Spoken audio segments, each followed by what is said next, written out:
Hello friends, मैं हूं रवि। आज के इस वीडियो में हम पाकिस्तान स्कूल बुक्स की बात करने वाले हैं कि पाकिस्तान स्कूल बुक्स में इंडिया के कल्चर और इंडिया की हिस्ट्री को लेकर क्या क्या बातें बताई जाती है। पाकिस्तान स्कूल बुक्स में जो बातें बताई जाती है ना, वो एकदम सफेद झूठ होती है। जैसा कि पाकिस्तान स्कूल बुक्स में ये बताया गया है कि पाकिस्तान हर साल 6 सितंबर को नेशनल डिफेंस डे बनाता है, जहाँ लोग सारे युद्ध में शहीद हुए सैनिकों को याद करते हैं और साथ ही याद करते हैं 1965 की जंग में इंडिया से हुई अपनी जीत का। लेकिन एक मिनट, 1965 की वॉर तो हम इंडिया से तो जीते थे। दरअसल दोस्तों, 1965 की जंग के इतिहास में पाकिस्तान ने अपनी आवाम को सिर्फ अपना ही पहलू बताया है। वहाँ के स्कूलों की टेक्स्ट बुक में ये पढ़ाया जाता है कि उनके हिसाब से इस जंग के दौरान पाकिस्तानी आर्मी ने इंडिया के कई बड़े इलाकों पर अपना कब्जा कर लिया था और वो इंडिया को हराने वाले ही थे कि उतने में इंडिया रोते हुए यूनाइटेड नेशन के पास गया सीज फायर को रोकने के लिए। जिसके बाद पाकिस्तान ने दरियादिली दिखाकर जिन इलाकों पर अपना कब्जा किया था, वो सारे इलाके को पाकिस्तान ने इंडिया को वापस लौटा दिए थे।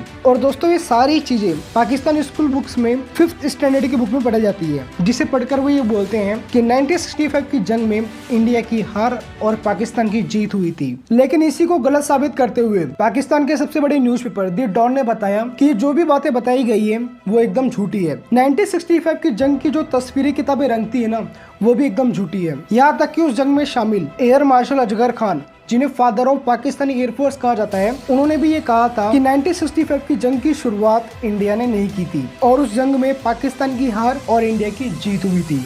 65 की जंग में हिंदुस्तान की फौज ने हमला नहीं किया। दोस्तों, यहाँ तक आपको सब कुछ समझ में आ चुका होगा। तो दोस्तों, अब हम बात करते हैं पाकिस्तान स्कूल बुक्स के रॉन्ग फैक्ट नंबर 2 पर, जहाँ पाकिस्तान के पेशावर स्टेट बोर्ड के 5th स्टैंडर्ड की टेक्स्ट बुक में ये बताया गया है कि 1965 की वॉर के बाद ईस्ट पाकिस्तान, जो कि बाद में बांग्लादेश बना, में रह रहे हिंदू की मदद से इंडिया ने ईस्ट पाकिस्तान के लोगों को वेस्ट पाकिस्तान के खिलाफ भड़काया और फिर दिसंबर 1971 में इंडिया ने खुद ईस्ट पाकिस्तान पर हमला कर दिया और इस धोखे के कारण ईस्ट पाकिस्तान हमसे अलग हो गया। इसलिए हम सबको मिलिट्री की ट्रेनिंग लेनी चाहिए और दुश्मनों से लड़ने के लिए तैयार रहना चाहिए। अब दोस्तों, इसी को गलत साबित करते हुए पाकिस्तानी एयर फोर्स के पूर्व कमांडर चीफ मार्शल अजगर खान ने खुद ही बताया कि 1971 में वेस्ट पाकिस्तान के लीडर ईस्ट पाकिस्तानी के लोगों को सेकंड क्लास सिटीजन की तरह ट्रीट करते थे और इसी से परेशान होकर वहाँ के बंगाली लोगों ने पाकिस्तान के खिलाफ वोट करके प्रोटेस्ट कर दिया। लेकिन पाकिस्तानी सेना ने इस प्रोटेस्ट को एक्सेप्ट नहीं किया और उस आंदोलन में शामिल ईस्ट पाकिस्तानी के लीडर शेख मुजीबुर रहमान को अरेस्ट कर लिया और ईस्ट पाकिस्तान के लोगों पर अत्याचार शुरू कर दिया, जिसे ऑपरेशन सर्च लाइट कहा जाता है। इस ऑपरेशन में 3 लाख बांग्लादेशी नागरिक मारे गए थे, जिसे देखकर वहाँ के लोगों ने बांग्लादेश को पाकिस्तान से अलग करने के लिए लड़ाई लड़ना शुरू कर दी थी। दोस्तों, 1971 के इस ऑपरेशन के दौरान बांग्लादेश से करीब 1 करोड़ लोग भागकर इंडिया आए थे और उस वक्त इंडिया ने बांग्लादेश को उसकी आजादी की लड़ाई लड़ने के लिए अपने मिलिट्री हथियारों का भी सपोर्ट किया था। और इसी सपोर्ट को देखकर पाकिस्तान ने 3 दिसंबर 1971 की शाम को पाकिस्तानी एयरफोर्स ने 11 इंडियन एयर स्टेशन पर हवाई हमले शुरू कर दिए थे।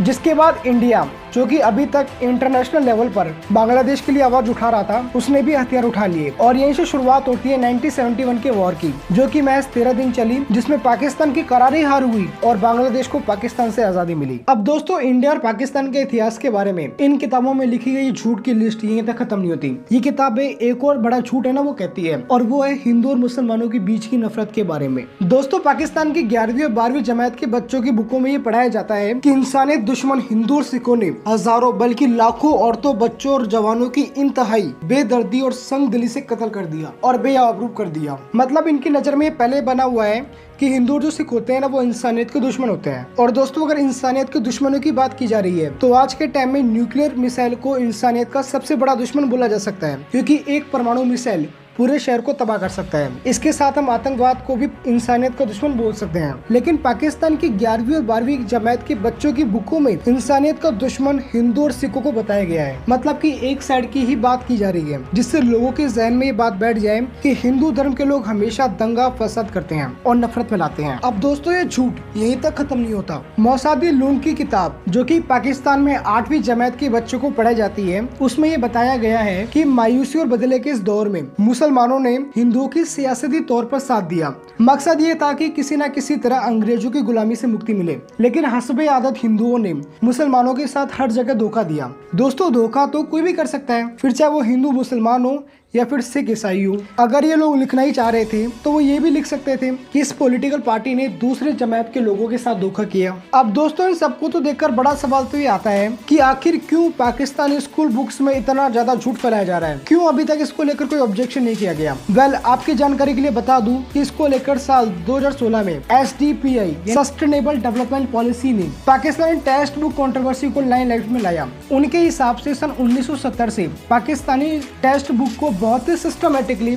एंटी इंडिया बना रखा है। काफी सारे हिस्टोरिकल इवेंट को निकाल कर गलत इन्फॉर्मेशन लिख कर लोगों के दिमाग में ये चीजें फैलाई जा रही है, जिससे लोग भी बिलीव करने लगे इन झूठे फैक्ट्स पर। अब बड़ा सवाल तो ये आता है कि आखिर पाकिस्तानी गवर्नमेंट ऐसा क्यों कर रही है। वेल दोस्तों इसकी शुरुआत तो तब हुई जब सन 1970 में जनरल मोहम्मद जिया उल हक की पाकिस्तान में हुकूमत थी और वो पूरे देश का इस्लामाइजेशन करना चाहते थे। इसलिए उनके 1979 एजुकेशन पॉलिसी ने पाकिस्तानी स्कूल बुक की काहे पलट दी। उन्होंने सबको हटाकर वही कंटेंट रखा जो बच्चों को इस्लामिक थॉट और इस्लामिक आइडियोलॉजी के बारे में बताए। लेकिन उसी के साथ ये टेक्स्ट बुक बच्चों में इंडिया और हिंदू धर्म के लोगों के बारे में इन जनरल काफी नफरत फैला रही है, जिसको लेकर पाकिस्तान के सीनेट चेयरमैन रजा रब्बानी के हिसाब से ये टेक्स्ट बुक बच्चों को डेमोक्रेसी से ज्यादा तानाशाही के बारे में बताती है। लेकिन साल 2016 में SDPI द्वारा लाइन लाइफ में आने के बाद कई सारे पाकिस्तानी स्टेट बुक ने अपने टेक्स्ट बुक से रेशियल और रिलीजन डिस्क्रिमिनेशन करने वाले कंटेंट को हटाई दिया था। लेकिन आज भी आपको कई सारी किताबों में इंडिया और पाकिस्तान का झूठा इतिहास आपको नजर आएगा। लेकिन अब ये एक चीज अच्छी ये हो चुकी है